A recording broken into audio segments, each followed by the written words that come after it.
सुप्रभात। में उत्तरार्ध तृतीय प्रश्न पत्र के अंतर्गत आज हम महाकवि भास के बारे में पढ़ेंगे।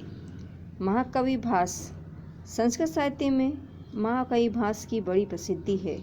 मालविकाग्नि मित्र में कालिदास ने लिखा है, प्रथित यशसाम भास स्वमिल कवि पुत्रादीनाम प्रबंधान। हर्षचरित में बाण ने भास को इन शब्दों में याद किया है। सूत्रधार कृत आरंभे नाटके बहु भूमिके सपताके देशो लेभे भासो देव कुले रिव।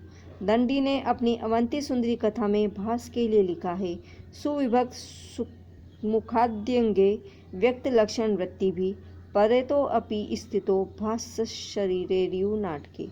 प्रसिद्ध आलोचक राजशेखर ने भास के नाटकों के संबंध में लिखा है, भास नाटक चक्रे अपि छिके क्षिप्ते परीक्षितुम स्वप्नवासव दत्तस्य दाहको अभून पावक।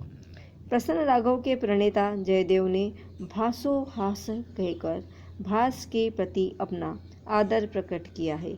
इस प्रकार हम देखते हैं कि संस्कृत साहित्य में भास का बड़ा गौरवपूर्ण स्थान है। किसी का भी गौरव किसी गुण पर आधारित रहता है। महामहोपाध्याय गणपति महोदय द्वारा भास के जो त्रयोदश नाटक चक्र प्रकाश में लाया गए, तब से उनके नाटक स्तुति पाठक बन गए। उनकी सरल प्रसादपूर्ण भाषा ने उनको प्रसिद्धि दिलाकर नाटककार के समादृत पद पर प्रतिष्ठित कर दिया। महाकवि भास के रूपकों की संख्या 13 है। प्रतिज्ञा योगनारायण, अविमारक, स्वप्नवासो दत्तम, प्रतिमा नाटक, मध्यम व्यायोग, पांचरात, अभिषेक, दूतवाक्यम, दूत घटोत्कच, कर्णभार, उरुभंग, बालचरितम और चारुदत्त। कुछ रूपक रामायण पर आधारित है। प्रतिमा नाटक, अभिषेक नाटक। महाभारत पर आधारित मध्यम व्यायोग, पांचरात, दूत घटोत्कच, कर्णभार, उरुभंग, दूतवाक्यम है। भागवत पर आधारित बालचरित है। बृहद कथा पर आधारित स्वप्नवासव दत्तम, प्रतिज्ञा योगनारायण, अविमारक है। केवल चारुदत्त नामक भास का रूपक कल्पित कथा मूलक है। गोंडल निवासी राजवेद्य जीवराम कालिदास शास्त्री ने 1941 में यज्ञफल नामक एक रूपक प्रकाशित किया है। वह भी भासकृत ही माना जाता है। इस प्रकार भास के नाटक चक्र में अब 14 रूपकों का समावेश करना चाहिए। इन सभी रूपकों का एक प्रतीकत्व है। जैसे सभी रूपक नांदी अंते तथा प्रविशति सूत्रधार इन्हीं शब्दों से प्रारंभ होते हैं। इन रूपकों में किसी भी रूपक में रचयिता के नाम अथवा परिचय का पता नहीं है। प्राय सभी रूपकों में प्रस्तावना के स्थान पर स्थापना शब्द का प्रयोग किया गया है। एकमात्र कर्णभार में प्रस्तावना शब्द का व्यवहार किया गया है। इनमें से अधिकांश रूपकों के भरत वाक्य एक से हैं।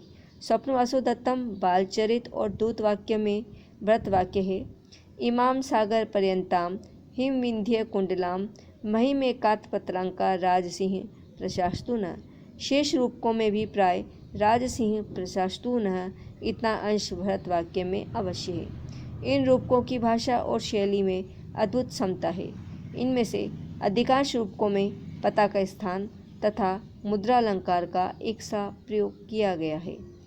छोटे पात्रों में नाम साम्य, व्याकरण की त्रुटि, एक तरह की भावना, एक तरह के वाक्य इन रूपकों में समान भाव से पाए जाते हैं। भरतकृत नाट्यशास्त्र के नियमों का उल्लंघन प्राय समान रूप से सभी रूपकों में किया गया है।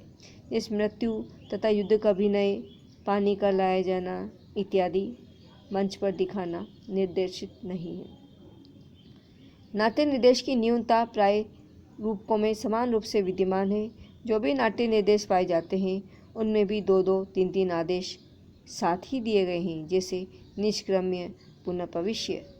इन सभी रूपकों के नाम केवल ग्रंथांत में लेख में ही पाए जाते हैं, अन्य किसी जगह नहीं। सभी रूपक एक कृतक है। इस विश्वास के कारण इतने कारण पर्याप्त माने जा सकते हैं कि भास ही इनके प्रणेता थे। बाण ने भास के नाटकों के संबंध में सूत्रधार कृतारंभे का है, जिसका यह अर्थ है कि भास के नाटकों का प्रारंभ सूत्रधार के प्रवेश के साथ होता है। इन रूपकों में ऐसी ही बात है। इससे भी इन रूपकों का भास कृतित्व सिद्ध होता है। इन रूपकों के प्रणेता भास वही हैं जिनकी प्रशंसा कालिदास ने की है। यह विषय संदेहास्पद है किंतु इतने रूपकों के प्रणेता भास जन समादर के पात्र हों, इस विचार में द्वैधता नहीं होनी चाहिए। सूत्रधार कृतारंभ ये लक्षण दक्षिणात्य विरचित रूपकों में सर्वत्र पाया जाता है। अतः केवल इसी साम्य मूलक प्रमाण से इन रूपकों का भास्कृत नहीं कहा जा सकता। यदि इसी के बल पर नाटक भास्कृत माने जाने लगेंगे तो सारे दक्षिणात्य कवियों के नाटक भास्कृत माने जाएंगे। भास्कृत स्वप्न वासवदत्तम का पादाक्रांतानि पुष्पाणि शोष्मुश्चेदं शीलातलम नूनम काचिदिह आसीना माम दृष्ट्वा सहसा गता। यह श्लोक रामचंद्र द्वारा अपने नाट्य दर्पण नामक ग्रंथ में उद्धृत किया गया है। यह श्लोक इन रूपकों के दल में पाए जाने वाले स्वप्न वासुदत्तम में नहीं है। अतः यह स्वप्न वासुदत्तम तथा इसके साथ साथ पाए जाने वाले सभी रूपक भास के नहीं है, किसी अन्य कवि ने बनाकर भास के नाम से प्रचलित कर दिया है। ग्रंथ को प्रचलित करने के लिए इस तरह का कार्य किया जा सकता है। प्रत्युत किया गया है कि इसका प्रमाण संस्कृत साहित्य में अति सुलभ है। महामहिम गणपति शास्त्री और प्रोफेसर केत ने ये सभी रूपक भास के ही माने हैं, किसी अज्ञातनामा व्यक्ति के नहीं। समन्वयक दृष्टि से यदि दो भास मान लिए जाते तो इस विवाद का अंत हो जाता। एक भास परम प्राचीन माने जाएं, जिन्हें कालिदास बाण आदि ने स्मरण किया है। इसी के साथ यह भी माना जाए कि उनके लिखे रूपक अब प्राप्य नहीं रहे। दूसरे भी एक भास माने जाए तो थोड़ा अर्वाचीन हो, उन्हीं की कृतियों के रूप में इन प्राप्त रूपकों को स्वीकार कर लिया जाए। तो इस तरह से यह द्वैधता मिटाई नहीं जा सकती। भास का काल कुछ दक्षिणात्य पंडितों ने यह प्रमाणित करने का प्रयास किया है कि भास दक्षिणात्य तथा कालिदास आदि कवियों से पूर्व काल में वर्तमान थे। कालिदास का समय तो संदिग्ध है, परंतु बाण का समय प्राय निश्चित रूप से षष्ठ शतक या सप्तम शतक का आधिभाग माना जा सकता है। तदनुसार भास के समय की अंतिम संभाव्य सीमा सप्तम शतक मानी जा सकती है। सप्तम शतक के बाद भास का समय मानने वाले बाणभट्ट द्वारा भास के उल्लेख का समाधान इस प्रकार है कि भास नामक दो नाटककार हुए हैं। प्रथम भास कालिदास से पूर्ववर्ती थे, उन्होंने भी स्वप्न वासुदत्तम नाटक लिखा था। उसी का स्मरण अन्य प्राचीन कवियों ने किया है। इसी प्राचीन भास को भरत के नियमों का उल्लंघन माना जा सकता है। द्वितीय भास बहुत बाद के हैं, उन्होंने जो कुछ लिखा भास के नाम पर प्रख्यात किया। इस प्रकार मानने पर सारी आपत्तियों का समाधान संभव हो जाता है। इन सारी बातों को ध्यान में रखकर तो असंदिग्ध भाव से कहा जा सकता है कि भास एक प्रख्यात तथा प्राचीन नाट्यकार थे, भले ही उनका निश्चित समय न हो। भास की जीवनी के संबंध में कुछ भी निश्चित रूप से ज्ञात नहीं है। उनके संबंध में इतना ही कहा जा सकता है कि वह एक पुराने नाटककार, वैष्णव मतानुयायी तथा ब्राह्मण धर्म के समर्थक थे। भास के मतानुसार गृह स्त्रियों का उचित स्थान था। धर्म के प्रति उनकी बड़ी आस्था थी। पांचरात्र तथा अन्य रूपकों में भास ने यज्ञ का अच्छा चित्रण किया है। शिक्षाम क्षयम गच्छति काल पर्यतात सुबद्ध मूला निपतंती पादभा जलम जल स्थानम गतम च शुष्यति होतम च दत्तम च तथैव तिष्ठति।